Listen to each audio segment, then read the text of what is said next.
Құрметті апалар, тәтелер, біздің бүгінгі мешіттегі шараға қош келіпсіздер. Алдыда ағаларымыз біраз дүниенің басын қайырып, жақсы нәрселер айтты сіздерге. Мен енді сіздерге бір ақыл айтатын жастағы азамат емеспін. Сіздердің балаларыңыздай, сіздерден өмір тәжірибем де, көрген түйгенім де аз болар, бірақ жаңағы кішкене бір тоқығанымыз бар еді, соны айтып кетсеңіздер деп үлкен кісілер бұйырғасын. Сол бұйрықты екі ете алмай шығып тұрған жайымыз бар. Мынау біздің қазақтың дүниетанымы шынында бір пайғамбарлық дүниетанымында халық екенбіз біз. Біз айтамыз ғой, пайғамбарымыз үмбетім деп өмірден өтті деп. Шындығында да біздің мынау бала тәрбиесінде бір нәрсе бар екен, бүгінгі таңда ұмытылған. Қазір енді біз мынау технология дамыған ғасырда отырғанмен, біздің ұлттық дүниетанымымыз құлдыраған ғасырда өмір сүріп жатқанымыз ол шындық. Осы құлдыраған танымдардың біреуі мынау баланың көпке пайдалы болуы деген мәселе. Абай атамыз айтады, қарекет қыл, пайдасы көпке тисін, мен сүйгенді сүйді деп ең сүйсін дейді. Яғни бұл жердегі ең деп тұрған Құдай сүйет дейді. Қазақ айтады тағы да Құдай сүйетін қылық деген. Міне осы Құдай сүйетін қылықтың біреуі осы көпке пайдалы болу керек екен. Шындығында біз бүгін балаларымыз болсын, өзіміз болсын, бизнес бастасақ та, немесе бір жұмысты жасасақ та, немесе бір оқуға түссек те, білім алсақ та, не деп білім аламыз? Өзің үшін деп аламыз. Ал Абай атамыз мен менікінікін бөлек ажыратып айтады. Яғни нәпсінің қалауы және руханияттың дегдарлық мәселесі, бұл қазақ руханиятына бөлек нәрсе. Осы ажыратылмағаннан кейін бүгінгі таңда біз балаларды өзім деген нәрсеге түсіп кетті да, жаңағы көп үшін білім алу. Ал біздің шариғи мәселелерде қандай? Бір ауылда медик жоқ болса, сол ауылдағы адамдарға медицина ғылымын үйрену міндетті болады екен. Міне көрдіңіз бе, көптің қалауындағы зат біздің шариғи үкімде де міндетті болып саналады. Ал осыны біздің бабаларымыз көпке пайдалы болу деген концепциямен түсіндіреді.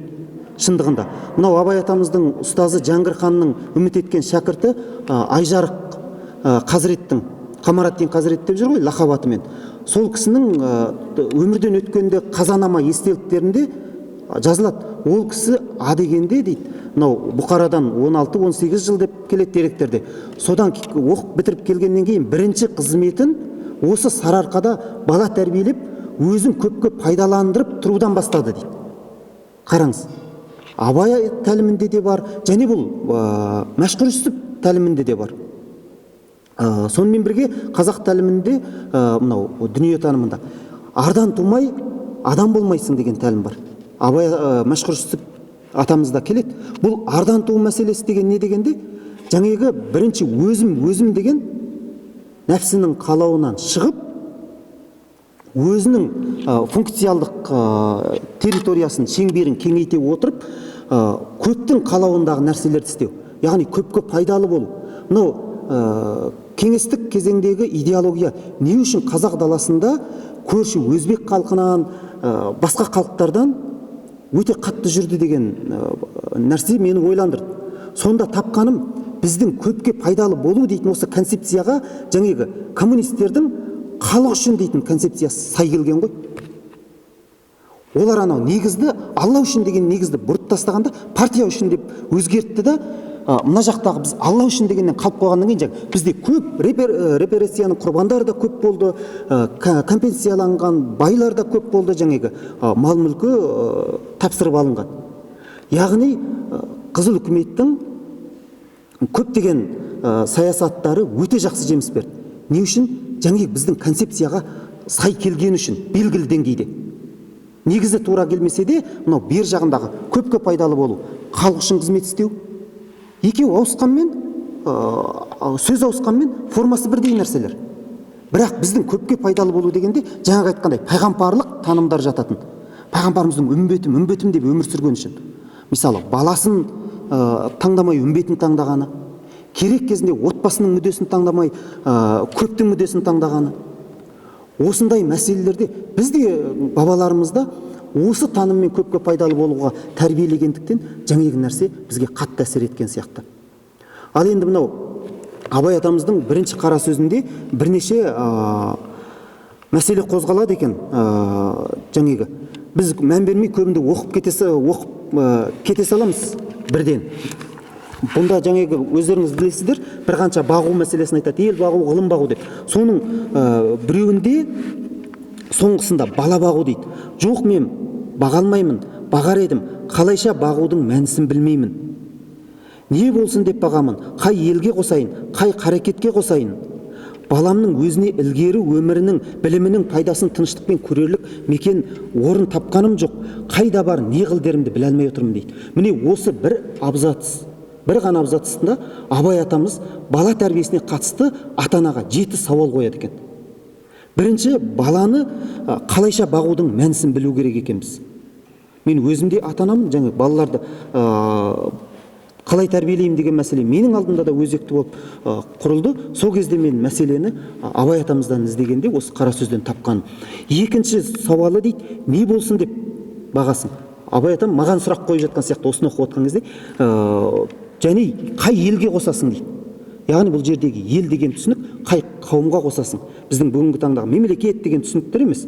Бұрын жаңағы бір румен отыратын кішкентай шағын ауылды да ел деп есептеген халықпыз біз.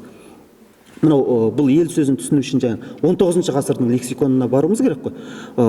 Сондықтан бұл қай қауым дегені жаңа тағы да айтамыз. Пайғамбарымыз айтады, бала адам досының дінінде дейді. Шындығында оның жора жолдастарын қосу маңызды екендігін айтып жатыр екен Абай атамыз.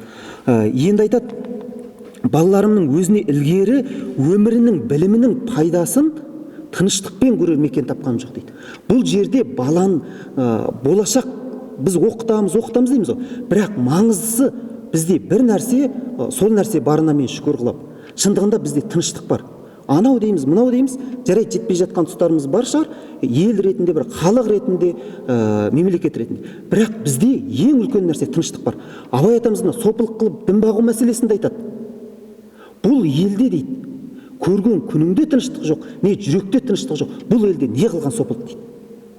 Біз мына мешітте тұрмыз ғой, дін бағу мәселесінде де тыныштық керек екен. Тура сол сияқты бала бақтық, тәрбиеледік, сол тәрбиесінің пайдасын көру үшін де Абай атамыз айтып жатыр, тыныштықпен көретін мекен тапқаным жоқ дейді. Демек, ата-ана сол тыныштықпен көретін мекенді табу керек екен. Қай жерде болса бала соның пайдасын көре алады, алған білімін. Келесі, 5-ші, 6-шы сауалы қайда бар дейді, не қыл дерімді. Бұл енді қайда бар деген, бұл жерде бағыттау мәселесі деп түсінуіміз керек сияқты. Яғни қай университетке бересіз, елден оқытасыз ба, жоқ оның алатын білімі елде таяз болып қала ма, шетелден оқытасыз ба, болашақпен жібересіз ба деген сияқты ғой. Таңдау жасау мәселесі. Не қыл дерімді біле алмай отырмын дейді. Балаға не қыл деу, жаңағы көпке пайдалы бол деу. Осыған менің тапқан жауабым көпке пайдалы бол. Яғни өзің үшін оқы, жаңа осымен бір бай бол, осыдан ақша тап. Жарайды, ол керекті нәрселер. Екі дүние адамның екі қанаты сияқты. Дей тұрғанмен көпке пайдалы болса, қалған нәрсесінің берекеті, жаңа мысалы, пайғамбар саллаллаху алейхи вассаламның өмірінің берекеті сияқты, соған жаңа қазақ айтады, Абай айтады, болмасаң да ұқсап бақ дейді. Ал енді соңғысы не бол деп бағам деген мәселе. Бұл енді бұл сауалдар бала тәрбиесіндегі өте өзекті екен. Шындығында да өзіміз Абай атамыздың осы бірінші қара сөзін оқып отырып, ойланатын болсақ, осы 7 сауалды табу әрбір ата-анаға өзекті екен деп білдім мен. Сіздермен азын-аулақ бөлісейін деп келген айтпақшы болғанымыз осы еді. Артық кем болса, өздеріңіз кешіріп қоярсыздар. Рахмет, назарларыңызға.